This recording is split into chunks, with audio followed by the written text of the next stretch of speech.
Sandra Maria Borba Pereira é pernambucana e residente de Natal, Rio Grande do Norte, desde os anos 80. Tem, inclusive, o título de cidadã natalense. Evangelizadora, educadora, expositora e escritora espírita, é ex-presidente da Federação Espírita do Estado do Rio Grande do Norte. Atualmente, é coordenadora adjunta da infância à área da evangelização pelo Conselho Federativo Nacional da Federação Espírita Brasileira. Ama Alagoas, onde já esteve inúmeras vezes em trabalhos espíritas. O tema de sua palestra será: Eu sou o caminho, ninguém vem ao Pai senão por mim. Com vocês, Sandra Borba.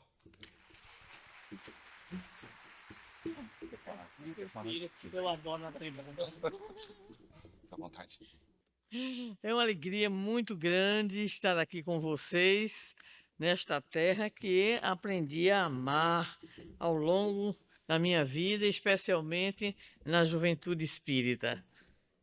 Eu não nasci de óculos, eu não era assim. Então, eu vim de evangelização infanto-juvenil e, sem dúvida alguma, esta terra, para mim, é uma terra de grandes recordações.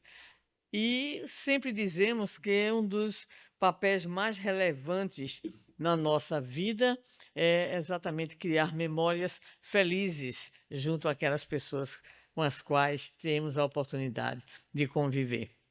E quando a Marluz nos convidou, eu disse: voltar a Maceió, tantos e tantos anos, né, que eu não apareci por essas paisagens maravilhosas. E eu dizia para ela brincando: se as janelas do Lar São Domingos falassem. Aí ela perguntou por que eles comecei a namorar com a Assis ali. Então, é uma alegria muito grande retornar. Já fiz a chamada dos amigos, já fiquei triste, já fiquei alegre, já fiquei preocupada e estou seguindo adiante porque eu faço parte do grupo da resistência. O que é o grupo da resistência? É o grupo que continua, apesar de, como diria Clarice Lispector, apesar das dificuldades, das lutas, apesar das doenças, nós tentamos permanecer fiéis, né, Calci?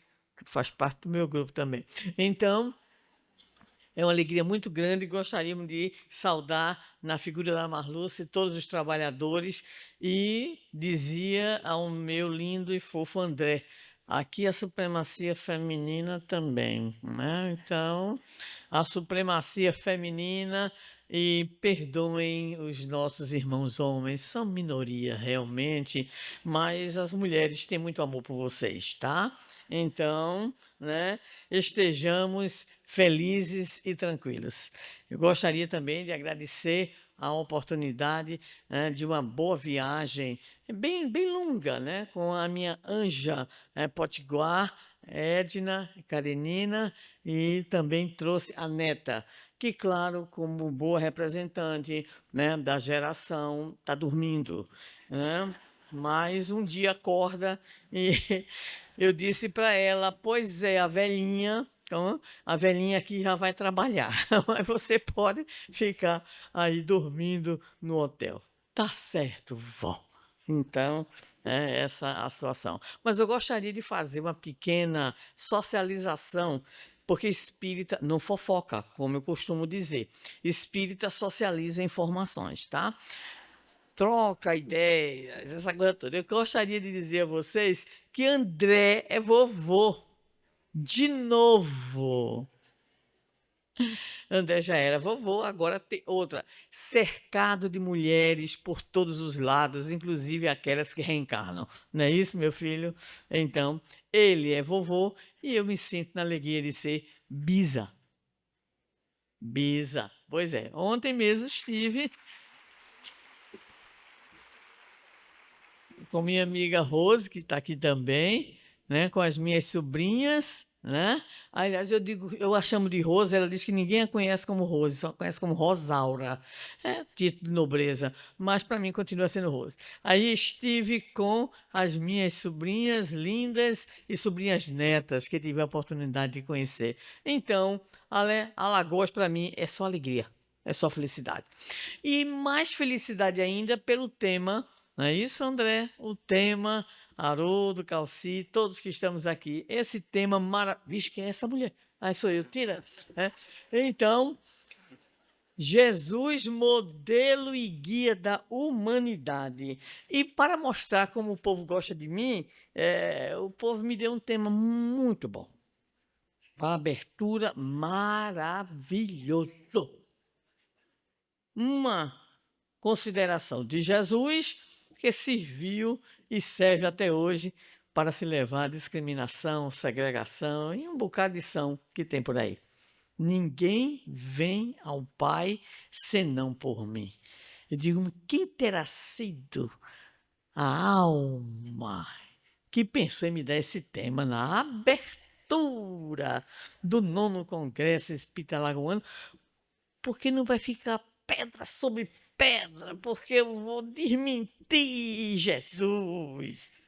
Vai desmentir Jesus, está mais louca do que quando vinha aqui nos encontros de juventude. Mas não é isso, é a questão interpretativa. Daí a velha colocação também constante no Evangelho, no Novo Testamento. A letra mata, o Espírito vivifica. E nós precisamos aprender a ler, a interpretar, a buscar coerência nos textos para podermos então ter pelo menos uma pálida ideia de tudo aquilo que pode significar, não é? A afirmativa, não somente esta, como outras tantas. Então, a primeira questão que não quer calar é exatamente essa. Onde está esta afirmativa de Jesus? Em que situação o mestre ele faz essa afirmativa? Está exatamente no Evangelho de João, no capítulo 14, um capítulo muito cheio de reflexões, com muitas revelações extraordinárias para nós. Mas nós vamos pegar o capítulo anterior, o capítulo 13, que é um capítulo que vai, vamos dizer assim, né, fazer o terreno, aplainar o terreno para o que virá no capítulo 14. É um capítulo que tem inúmeros fatos importantes: a Santa Ceia, o lava-pés, a exortação de Jesus aos discípulos para que eles pudessem cuidar uns dos outros. Isso é muito importante, muito atual, né, para que nós tenhamos essa preocupação no movimento espírita e, de modo geral, no movimento cristão, e por que não dizer, em todo movimento que agregue pessoas, seres humanos. Cuidarmos uns dos outros. Também é nesse próprio capítulo 13 que Jesus fala, né, de que será traído. Ele fala que estaria ainda conosco, né, no caso, naquele momento, mas que depois ele não estaria, mas que os discípulos podiam seguir em frente cuidando uns dos outros. Apresenta o novo mandamento, que vos ameis uns aos outros como eu vos amei. E estabelece um critério para que os cristãos sejam reconhecidos. Nisto reconhecerão os de fora, que sois os meus discípulos, se vos amardes uns aos outros. Há um destaque muito importante também, que é o fato de Jesus dizer que vai, que vai, que vai. E Pedro pergunta assim: mas para onde é que tu vai? Eu também quero ir. Pedro era enxerido, que era uma coisa, parece um nordestino. Eu nunca vi um negócio desse, né? Quer se meter em tudo. E aí Jesus olhou para a cara dele e disse: pois é, meu bichinho. Não disse isso não, que Jesus não era nordestino, né? Mas disse exatamente para ele que para onde ele iria, Pedro ainda não poderia ir. E culmina o relato do capítulo 13 com a previsão da negação de Pedro. Nesse clima em que Jesus diz que vai, e para onde ele vai, ninguém pode ir, né? Aí ainda não pode ir, e vai, aparece uma citação interessantíssima que para nós, em especial nesses dias de guerras, de rumores de guerras, é uma colocação muito importante. Não se turbe o vosso coração. Credes em Deus, crede também em mim. Jesus abre a questão das moradas da casa do Pai. E mais uma vez repete, né, que ele vai que os discípulos não poderão ir naquele momento, mas que depois que ele preparar o lugar, ele vai chamar a todos. Aí nessa hora, não bastasse, Pedro com aquele seu entusiasmo, Tomé vai com a sua objetividade terrível, muito representativa de nós mesmos, dizer a Jesus: Senhor, nós não sabemos para onde vais. Claro que não sabia, Jesus não disse eu vou, só disse isso, né? E aí Tomé pergunta assim para ele: se o senhor vai, a gente não vai, mas o senhor quer que a gente vá? Entenderam? Pronto. A questão é: e qual é o caminho? Então, a mais famosa autoafirmativa de Jesus está exatamente a partir da pergunta de Tomé. Jesus vai dizer: eu sou o caminho. Eu prefiro a tradução, né? A tradução que diz, né? Nosso pastorino, eu sou o caminho da verdade e da vida, né? Depois Haroldo pode me retocar, certo? Se quiser, tá? Mas é a minha preferência. Muito bem. Mas aí, como se não bastasse, né? Pedro, com aquela agonia dele, nordestina, né? Tomé, com a sua dúvida. Felipe, que é um dos mais experientes, ainda fez uma colocação muito infeliz. Muito. Olhou para Jesus, isso já está perto, né? Já tem 3 anos, né? Acompanhando Jesus, vivendo com Jesus, acompanhando todas aquelas situações. E Felipe vai dizer assim: está escrito, Senhor, mostra-nos o Pai. Ah, meu Deus, o que nos basta? Das páginas de João 14 saem as lágrimas de Jesus. É só ler com atenção. Vai molhar o livro. Porque Jesus tristemente lastima e vai responder assim a Filipe: estou há tanto tempo convosco e não me tendes conhecido, Filipe. Ainda disse o nome, mesmo que era para o sujeito, né, se mancar, né, tomar o simancômetro famoso. A partir daí, Jesus começa a argumentar que tudo aquilo que ele faz é obra do Pai.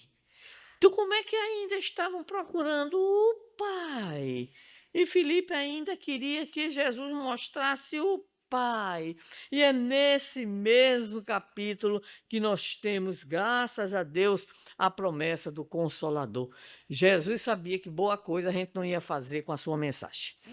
E aí já começou a orar por nós. Senhor, vou pedir ao Pai, e Ele vos enviará um Consolador que ficará eternamente convosco. Você já sabe da história todinha. Então, o que vai acontecer é que é nesse contexto que aparece a afirmativa, quando Jesus diz: ninguém vem ao Pai senão por mim.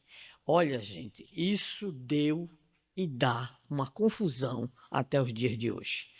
Porque isso, tá, começa a nos encaminhar, a criatura humana, para aquilo que nós chamaríamos de exclusivismo religioso. E qual é o problema? É que muitos intérpretes usaram exatamente esta colocação do Cristo: ninguém vem ao Pai senão por mim, como se for uma declaração de uma necessidade de um protocolo de adesão a essa ou aquela denominação religiosa para a obtenção da salvação. Consequência mais inevitável, a intolerância religiosa. Não é cristão, não dá. E pior ainda, não é cristão da minha igreja, da minha denominação, está condenado. Certo? Então, isso para nós é muito grave, porque isso não foi vivenciado só no passado. Isso existe até os dias de hoje. Aí estão as guerras ainda por questões religiosas. Aí está o bullying, inclusive entre jovens, bastante jovens, porque, né, há uma discrepância, uma distinção de adesão a determinada religião. Uma pessoa, vinculada a nós estava, adolescente, vendo, pela curiosidade própria da idade, um chamado baralho de tarô. E eram 3 adolescentes brincando com o baralho tarô quando chega o professor, a figura da autoridade.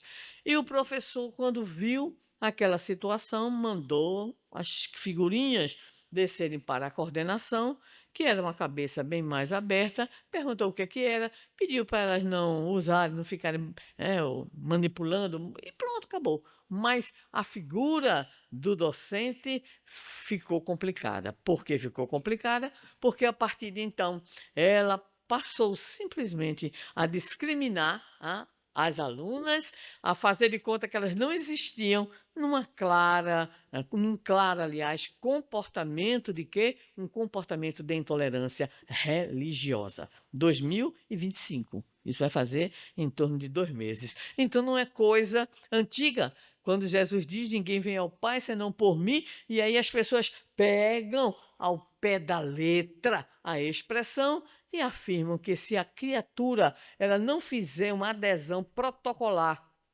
àquela tal religião, àquela tal instituição, então essa pessoa não encontrará de forma alguma o caminho da salvação.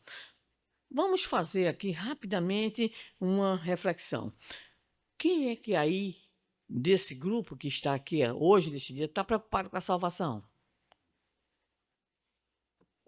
Maravilha, Maceió Espírita. Muito bem. Ninguém. Por uma razão muito simples. Porque Jesus disse: nenhuma das ovelhas que o Pai me confiou se perderá. Ovelhas rebeldes, e diga-se de passagem, só um adendo, os homens gostam muito dessa passagem, porque se refere só às mulheres, às ovelhas, só ao feminino. Eles já estão absolutamente salvos. É isso, Calci? É isso? Há ressalvas em relação a essa afirmativa. Nenhuma das ovelhas que o Pai me confiou se perderá. Nenhuma. E principalmente quando nós aprendemos com o Espírito Emmanuel que salvação, na ordem, vamos dizer assim, da interpretação espírita, significa roteiro de transformação. Roteiro para a harmonização da criatura com o Criador pela vivência da lei divina ou natural. Ou seja, todos candidatos exatamente à salvação, e obviamente vai demorar um pouco mais, um pouco menos, dependendo do esforço e da vontade de cada um de nós. Mas para nós espíritas, o que é que ocorre? Jesus é modelo e guia da humanidade. Tema do nosso 9º Congresso Espírita Alagoano. Mas vamos expandir um pouco mais a compreensão que a doutrina espírita tem de Jesus. Jesus não é só caminho, modelo, guia, 625, Livro dos Espíritos, todo mundo decora, porque é bem pequenininha, tá? Mas na 626 nós vamos ter um comentário muito interessante do Espírito Verdade, nos dizendo que Jesus, ele sempre mandou os seus mensageiros. Porque Kardec vai perguntar, em O Livro dos Espíritos, se foi só por Jesus que as revelações divinas chegaram. E a resposta para nós é que não. E sabemos, com todo o avanço do conteúdo doutrinário, inclusive com a compreensão de Emmanuel pela mediunidade de Chico Xavier, Jesus é o governador espiritual da Terra. No popular, ele de fato pode dizer: ninguém vem ao Pai senão por mim, porque ele é o mediador. Claro que ele é o mediador, mas é esse mediador que mandou um bocado de mensageiros. Mandou.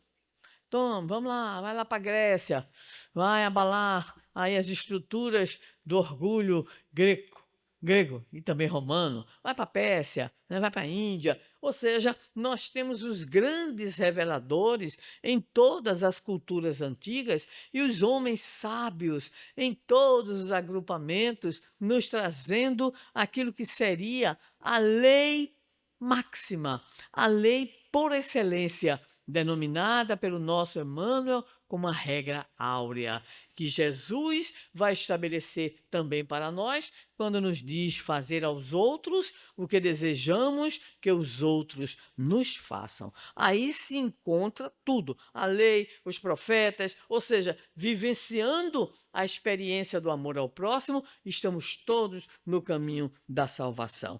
O que é que ocorre? Vamos poder agora buscar algumas ilustrações de como Jesus nunca endossou com a sua palavra, mas principalmente com seu exemplo, o chamado dogmatismo e a intransigência como norma de ação. Nos diz isso Emmanuel, livro Roteiro, capítulo 18.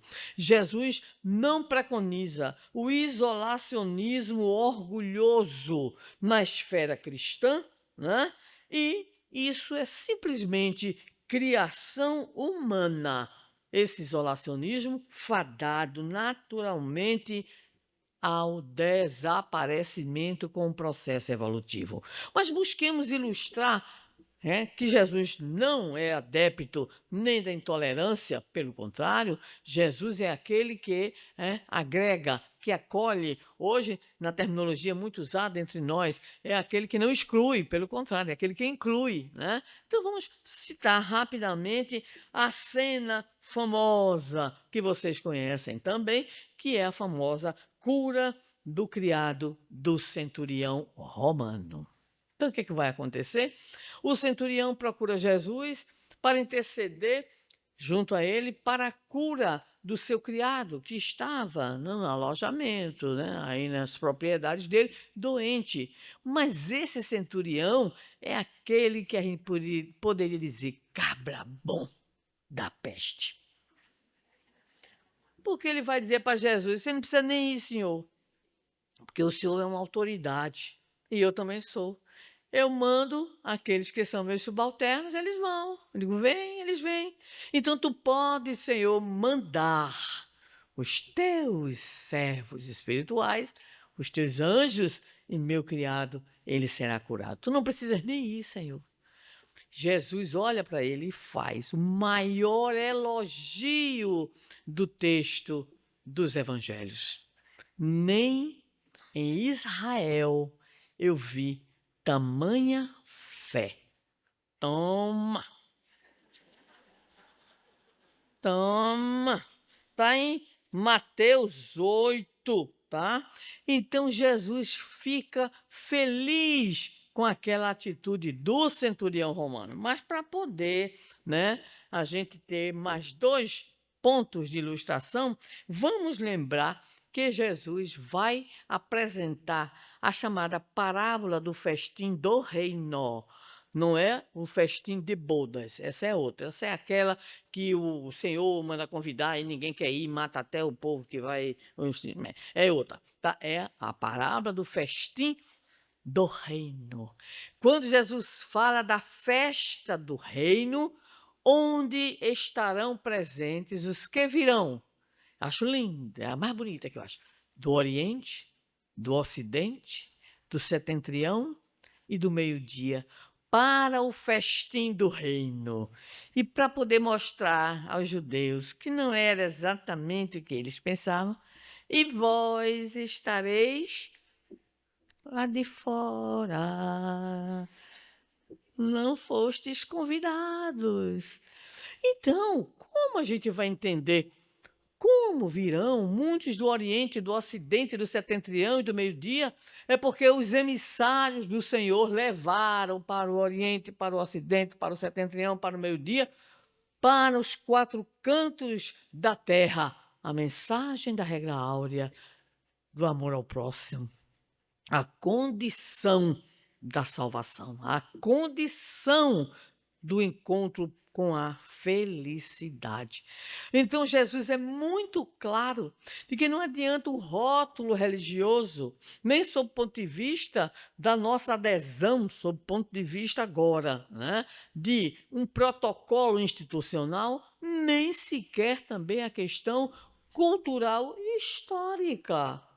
Muitos virão de qualquer lugar para o festim do reino. E este festim do reino é o que agrega, é o que junta, é o que faz a festa daqueles que cumprem a vontade do Pai pelo exercício do amor fraternal. Mas tem uma outra ilustração importante que se encontra no Evangelho agora de Marcos, no seu capítulo 9. E aqui foi exatamente levantada pela nossa Marlúcia toda a presença espiritual de Ivone do Amaral Pereira. Então, fica aqui a recomendação: ressurreição e vida. Ressurreição e vida. Existe uma mensagem chamada o discípulo anônimo, que é uma beleza. Quem é evangelizador aqui já deve ter tido contato. Escrevemos um texto exatamente para os evangelizadores, lembrando essa figura dessa passagem, intitulado Evangelizador Anônimo. E qual é a situação? Os discípulos de Jesus passam e tem lá um jovem, né, pregando em nome de Jesus, curando doenças e libertando das obsessões.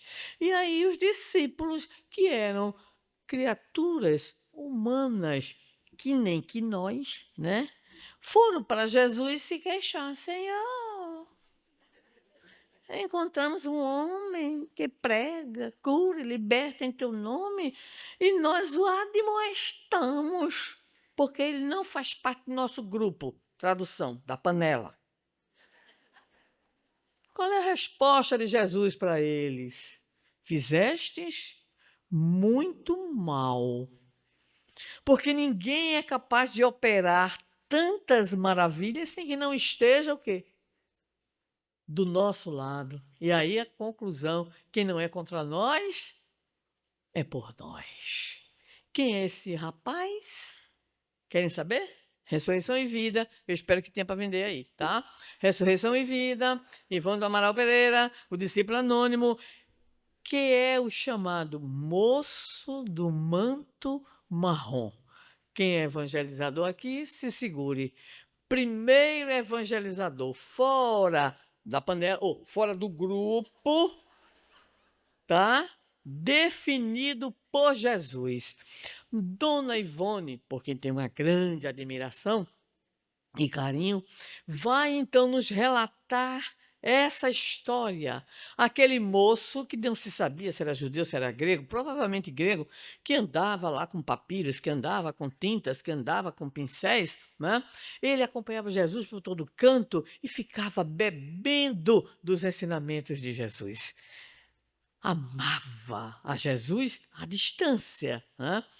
E pela psicografia, Dona Ivone nos diz que este jovem, ele se aproximava das crianças e dos jovens e fazia a seguinte pergunta: quem quer conhecer a história do príncipe que desceu do céu por amor aos homens na terra? Tocava alaúde e pífano, aliava arte e evangelização. E segundo a psicografia de Dona Ivone, quando ele percebia que a pessoa era firme e forte, estava gostando mesmo, enfim, estava, né, tocada, ele ainda dava rascunhos que ele produzia ao ouvir as palavras de Jesus. Ele então, é ele o personagem que João e os demais quiseram admoestar, e Jesus disse: fizeste muito mal. E mais ainda, porque a gente sabe que da mesma forma que espírita não fofoca, espíritos também não fofocam, mas gostam de dizer muita coisa. Gostam. E aí, Dona Ivone, o espírito por Dona Ivone, diz que Jesus disse assim: volta lá e pede desculpas. Essa parte não tem. No Evangelho não tem. Mas voltaram voltaram os espíritos e pediram, no caso João em especial, que era mais entusiasmado, mais jovenzinho, mais inexperiente, e aí pede desculpa a esse moço que prossegue no seu trabalho, até que um dia ele sonha com Jesus e Jesus diz para ele: cessou, pode parar com o trabalho de cura e de libertação. A partir de agora é só evangelização. Ele se torna, então, o primeiro evangelizador fora daquele grupo e se ouvirá falar, muito tempo depois, não do moço do manto marrom, mas do velhinho do manto roto, já em Roma, levando a mensagem. Então, essas ilustrações nos mostram que Jesus não tem nada a ver com a intolerância religiosa, com a exclusão religiosa. Jesus não fundou religião. Jesus nos veio trazer a revelação do pensamento divino para simplesmente nós aprendermos o caminho. Por isso ele vai dizer: eu sou o caminho. E que caminho é esse que nós estamos percorrendo? É o caminho evolutivo, é o caminho dos chamados cenários reencarnatórios. Porque se Jesus nos disse, como está no Sermão do Monte, Mateus 5,48, Jesus estabelece a grande finalidade da existência humana e da educação quando diz duas palavrinhas só, não precisa nem do resto: sede perfeitos. Pronto. Eu nunca vi tanta síntese, sede perfeitos e tanta paulada junta. Porque sede perfeito para nós, comedor de rapadura, aqui em Maceió, sururu, a minha única lembrança não agradável, com todo respeito a quem gosta do sururu, né? Mas o que é que ocorre? Sede perfeitos. Aí Kardec vai perguntar em um livro dos Espíritos, mas como pode a alma que não alcançou a perfeição em uma existência atingir? Porque ou Jesus falou a verdade, ou ele estava mandando uma gravação para Etan. Não entenderam. Missão impossível. Missão impossível. Missão impossível. Então, ele mandou para Etan, ou então, como é que a gente vai fazer esse processo de evolução, de atingimento dessa perfectibilidade? E a resposta, né, dos espíritos para Kardec, contando a prova de uma nova existência. Aí Kardec, não satisfeito, começa a perguntar, tem 5 desdobramentos, até que o Espírito de Verdade diz assim: tu, no popular, tu codificador, tu és assim de reencarnações, ou seja, tu tens um currículo spiritualis, reencarnatorium. Conhece essa expressão? Fui eu que inventei, tá? Então, nós precisamos dos cenários de aprendizagem, que são exatamente as reencarnações, na busca dessa perfeição que se dará pela conquista de quê? Do progresso completo, progresso intelecto-moral. Isso é o percurso para que nós alcancemos, então, a harmonização com a lei divino-natural através de alguns procedimentos. Autoconhecimento, o bom uso do livre-arbítrio, que é uma conquista do espírito ao longo das suas encarnações, processo de transformação íntima pela vivência do amor ao próximo. E vamos lá. Ninguém, então, atingirá tal progresso que não seja pela conquista das virtudes, então, preconizadas no Evangelho. Isso sem exigência nenhuma de rótulos, de filiações. A única exigência do Senhor é aquela que ele vai, após narrar a parábola do bom samaritano, dizer àquele doutor da lei, né? Faze isso e viverás. Ou seja, é o fazer. Esse é o passaporte que nos conduzirá à felicidade, a salvação. Não o fato de estarmos aqui como espíritas, outros irmãos como católicos, outros irmãos como evangélicos, em suas centenas de denominações. O que vai interessar é aquilo que também Kardec colocou para nós em O Evangelho segundo o Espiritismo. Qual é o grande caminho, qual é o grande critério? É o fora da caridade não há salvação.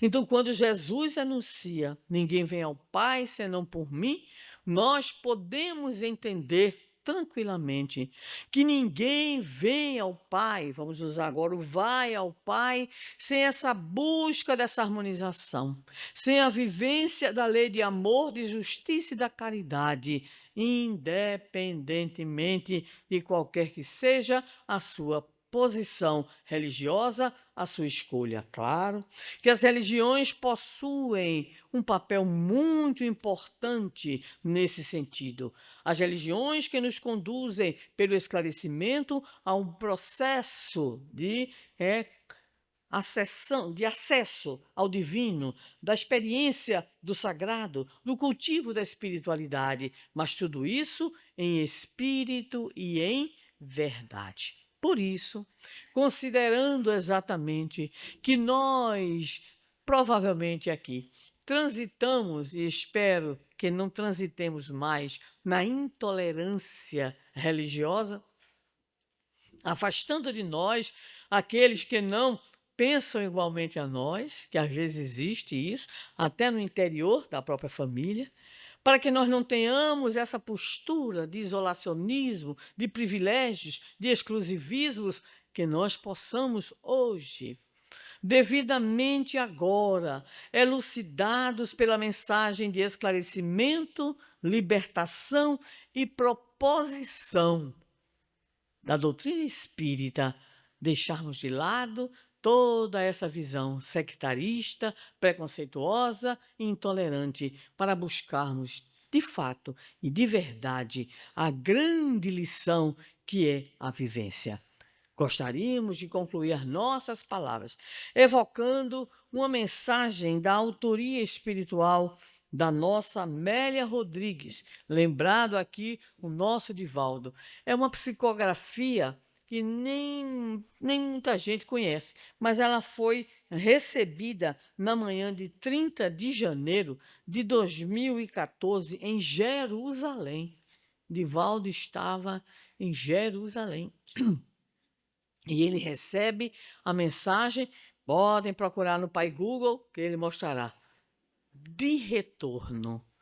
É uma mensagem que os corações, que nem nós, que estamos procurando nos libertar da criatura velha, preconceituosa e limitada que ainda existe na nossa intimidade, cada um que fará essa leitura vai se emocionar.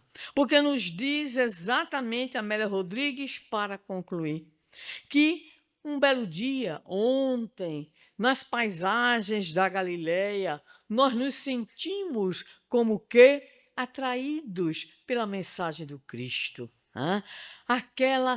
Aquelas experiências na formosa e gentil Galileia, isso tudo nos tornou fascinados, vamos dizer assim, pela mensagem do Cristo.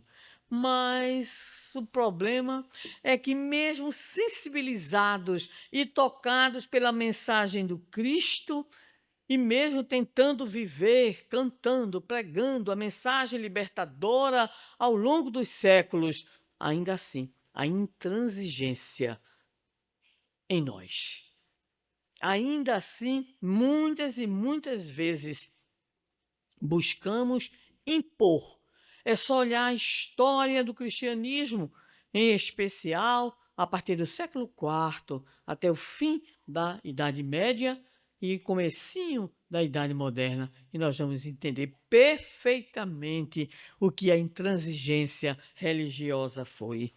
E nos diz Amélia Rodrigues: Tu, Senhor, não desististe de nós e nos trouxeste de novo às regiões calmantes do teu coração. A mensagem espírita é essa mensagem que vai transcender o nosso mundinho, a nossa caixinha, o nosso quadradinho, para a compreensão do Deus Pai de todos e da fraternidade como a grande base de uma nova ordem social. De maneira poética, nos diz Amélia: agora estamos de volta à tua barca e ouvimos-te outra vez cantando os hinos de eterna beleza de que se enriquecem os nossos corações. Conforme a rogativa e as palavras daqui, poderíamos também aduzir com Amélia: o mundo estertora e desejamos acalmá-lo, iniciando a revolução da paz no próprio coração. No próprio coração. E alongando-a pelas terras desérticas das vidas estioladas, mediante as chuvas de gentileza e de amizade, evocando ao Cristo e as suas atitudes para repeti-las.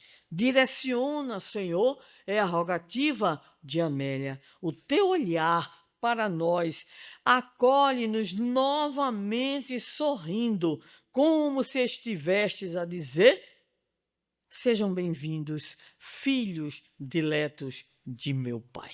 É exatamente esta a mensagem que desejaríamos concluir nessas palavras iniciais.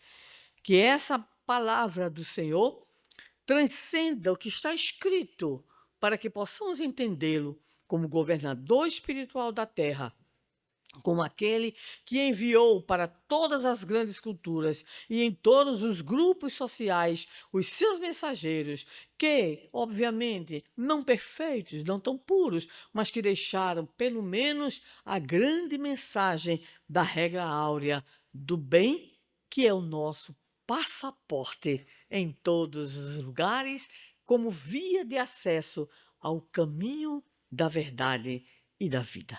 Que Jesus nos abençoe. Muito obrigada.